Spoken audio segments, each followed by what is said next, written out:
তারা হয়তো এই হাদিস জানে না, আল্লাহ পাক ওদের কানের মধ্যে আমার এই হাদিসটা যেন পৌঁছে দেন, আমিন। নবী সাল্লাল্লাহু আলাইহি ওয়াসাল্লাম বলেছেন, আমি মেরাজের রাতে যখন গিয়েছি তখন এক শ্রেণীর মানুষকে দেখেছি, ওদেরকে শাস্তি দেয়া হচ্ছে। কি শাস্তি? জাহান্নামীদের রক্ত এবং পুঁজ ওদেরকে খেতে দেয়া হচ্ছে। জিবরাইল আলাইহিস সালামকে জিজ্ঞাসা করা হলো যে এরা কারা? তিনি বললেন, এরা আপনার উম্মতের সেই সব ব্যক্তি যারা মাদকদ্রব্য সেবন করত।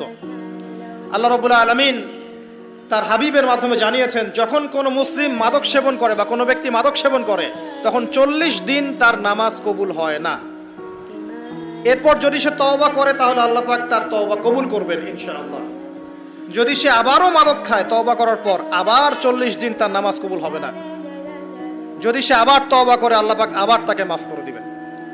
যদি সে আবারও মাদক খায় আবার 40 দিন তার নামাজ কবুল হবে না। তারপর যদি আবার তওবা করে আবার আল্লাহ তাকে মাফ করে দিবেন। এরপরেও যদি সে আবার মাদকদ্রব্য সেবন করে, নবী সাল্লাল্লাহু আলাইহি ওয়াসাল্লাম বলছেন তাকে আল্লাহ রাব্বুল আলামিন পরকালে মৃত্যুর পরে তিনাতুল খাবাল পান করাবেন। তিনাতুল খাবাল। জিজ্ঞাসা করা হল, ইয়া রাসূলুল্লাহ, তিনাতুল খাবাল কি জিনিস? নবী সাল্লাল্লাহু আলাইহি ওয়াসাল্লাম উত্তর দিচ্ছেন, এটা হচ্ছে জাহান্নামীদের রক্ত, মাংস, এগুলো পুড়ে পচে যে রসটা বের হবে, এটা হচ্ছে তিনাতুল খাবাল।